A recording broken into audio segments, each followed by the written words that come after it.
Hai, saya Dr. Renu, pakar bedah bahagian upper gastrointestinal dan bariatrik, iaitu kepakaran yang melibatkan penyakit berhubung dengan salur esophagus, perut dan usus kecil. Hari ini dalam segmen Benda Boleh Bincang, saya akan cuba kupas tentang isu pembedahan bariatric surgery. So, apa itu pembedahan bariatrik? Pembedahan bariatrik bukan pembedahan kosmetik. Pembedahan bariatrik adalah sejenis rawatan untuk sesiapa yang tergolong dalam kategori obesity dan mempunyai masalah kesihatan. So it's a treatment option, it's a therapeutic option untuk masalah kesihatan, bukannya sesuatu yang just skin deep atau kosmetik, ya. Ini adalah satu pembedahan untuk mengubah hidup seseorang supaya bebas daripada belenggu penyakit-penyakit kronik. Even isu kemandulan pun kita boleh tackle kalau pesakit itu tergolong dalam kategori obesity dan mempunyai penyakit yang dikenali sebagai PCOS. So it's a treatment intended untuk penyakit dan bukannya kosmetik. So kalau kita Google benda ni, kita akan jumpa lebih daripada 26 jenis pembedahan yang tergolong dalam kategori bariatrik. So antara pembedahan yang agak kerap dilakukan di Malaysia adalah dua jenis pembedahan, iaitu laparoscopic sleeve gastrectomy yang melibatkan pengecilan bahagian perut sahaja, dan satu lagi iaitu laparoscopic gastric bypass. Yang ini melibatkan kita potong dua organ, iaitu perut dan usus. So sebenarnya salah tanggapan ni banyak mengenai bariatric surgery. Ramai yang berfikiran pembedahan bariatrik ni adalah satu magic surgery. Macam tu je, kalau kita masuk untuk potong perut atau usus, keesokannya kita akan nampak macam supermodel and very insta-fabulous. Well, that's not true, okay? So, benda yang paling menakutkan untuk seseorang pesakit selalunya adalah pembedahan bariatrik. Tetapi, what I always beritahu pesakit adalah the most challenging part is going to be your post-op recovery. Sebab kita perlu exercise, ada pantang larang dari segi pemakanan, nasihat-nasihat doktor yang perlu diikuti, follow up kena datang. Kalau tidak, then you have all these nutritional issues, rasa penat, kulit tak cantik, and then ada kulit kendor, kulit gelebeh. So you don't want all those things. Satu lagi salah tanggapan yang kerap kita dengar adalah, oh, dia tu buat bariatrik sebab nak cepat kurus, dia tu buat pembedahan bariatrik sebab nak nampak cantik pakai baju kebaya or whatever it is, kan? It's not true. Setiap pesakit yang menjalani pembedahan bariatrik ni ada masalah kesihatan mereka yang tersendiri. Just because they are not going on social media and talking about it and bagi tahu semua orang apa their personal problems, personal medical problems are, it does not mean yang mereka tak ada masalah kesihatan. So my request to the community and society adalah janganlah kita stigmatisekan pembedahan bariatrik.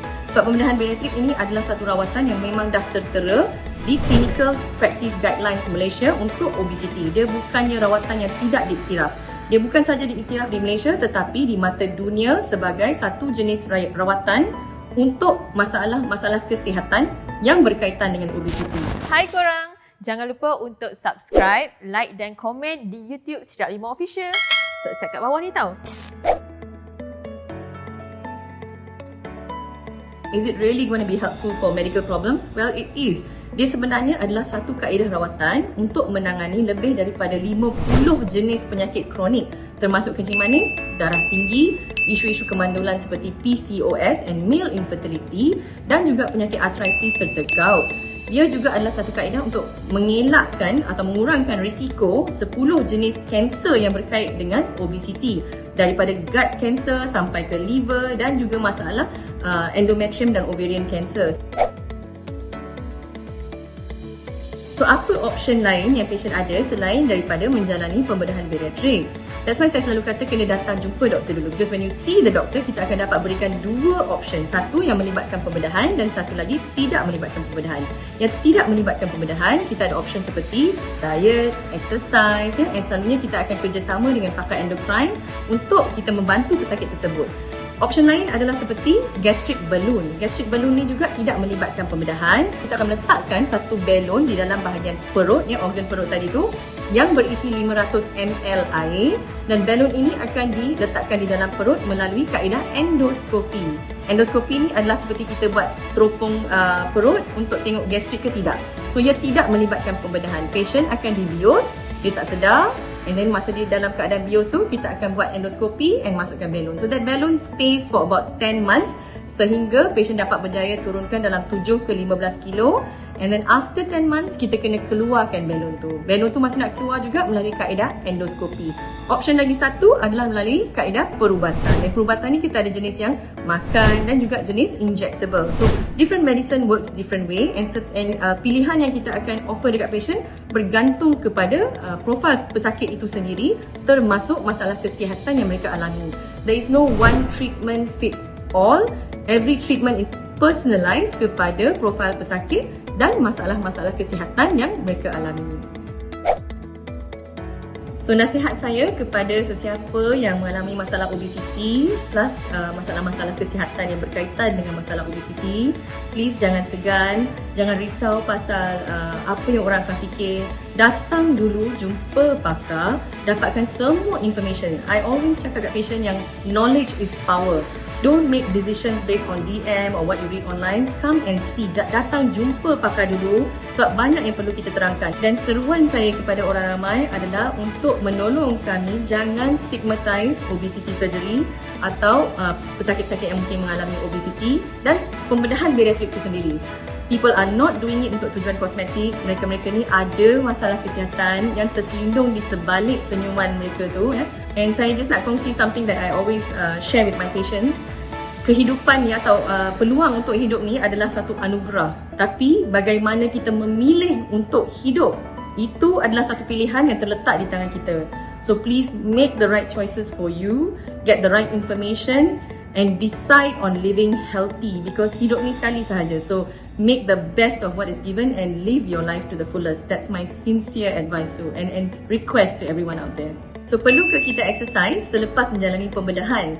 Kalau kita tak exercise, boleh tak doktor? Yes, you need to exercise. Dia bermula dengan very light exercises and then we slowly step up to outdoor and then to the gym. So, it's not like kita buat pembedahan ni terus tak payah buat exercise. Perlu sebab pembedahan ni menolong kita untuk meningkatkan metabolisme. Tapi, kalau nak mengelakkan daging gelebeh, kulit gelebeh and all those things, kita perlu toning exercises untuk membantu kulit tu ketat balik. So it's not like just have surgery and you look fabulous the next day. No. Is there more negative than positive? What exactly is this bariatric surgery kan? So just because ada isu-isu yang mungkin viral, yang hangat diperkatakan. So saya selalu, I think there's a simple explanation untuk benda ni. Contohnya ni ketah putih. Okay. This is our nature as human beings. Kalau ada satu isu tu viral, okay, umpama just example, there's a dot here. Our eyes automatically goes to that. Kita tak nampak yang kertas putih ni.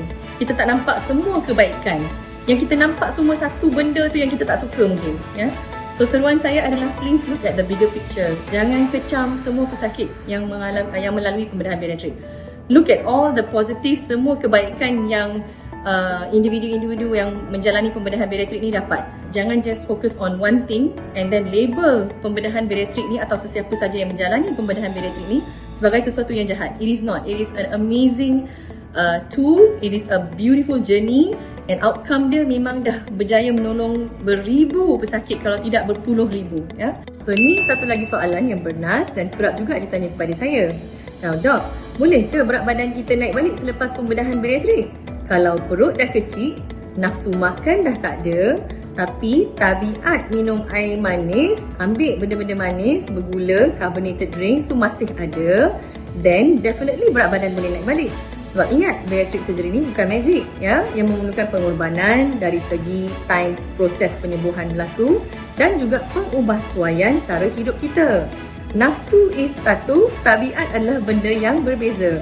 So, kawal tabiat and your weight maintenance should be very nice untuk jangka masa yang panjang. Siapa saja boleh buat ke pembedahan ni? Tak ada kriteria ke nak buat pembedahan bariatrik ni? Bukan semua orang boleh senang-senang nak buat pembedahan ni. Dan nombor dua, memang kita ada kriteria untuk melihat sama ada seseorang itu sesuai atau tidak menjalani pembedahan bariatrik. Apa kriteria yang akan digunakan pakai oleh pakar bedah? Well, kita akan lihat balik kepada BMI, Body Mass Index. So lepas ni bolehlah kita Google balik tengok kira balik BMI masing-masing. So BMI ni harus lebih daripada 32.5 dan mempunyai masalah kesihatan yang berhubung kait dengan berat badan. So akhir kata, pembedahan bariatrik bukan jalan pintas untuk kurus. Benda boleh bincangkan,